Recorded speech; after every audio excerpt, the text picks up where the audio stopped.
যেই কোনো বান্দা জীবনের শেষ মৃত্যুর পূর্ব পর্যন্ত গড়গড়া মৃত্যুর একটা যন্ত্রণা আছে, মৃত্যুর একটা শেষ নিঃশ্বাস টানা আছে। মানুষ শেষ টাইমে আজরাইল আসার পূর্ব মুহূর্তে সাকরাতুল মউত মৃত্যুর যন্ত্রণা শুরু হয়, তখন মানুষ নিঃশ্বাস টানে। এটারে মরণের নিঃশ্বাস বলে। যারা বিবেকবান সচেতন ওরা বুঝে যে উনি আর টিকবে না, উনি আর থাকবে না।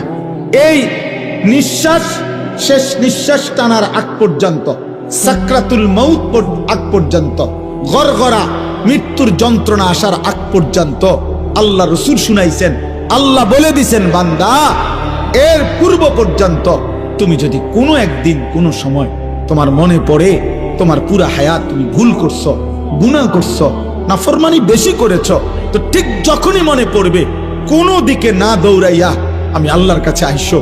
ঠিক যখনই আসবা আমার কাছে শুধু তিনটা কাজ করবা। তুমি দিল দিয়া বলবা আমি গুনাহ ছেড়ে দিলাম, আর করব না, ওয়াদা দিলাম, আমি মাওলা লজ্জিত, মাফ চাইলাম।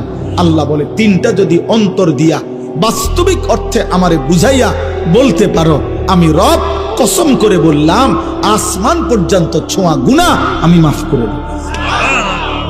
তুমি আইসো আমার কাছে, যেদিনই মনে পড়বে তোমার, যেদিনই ভুল বুঝবে তুমি বান্দা আমার কাছে আইসো।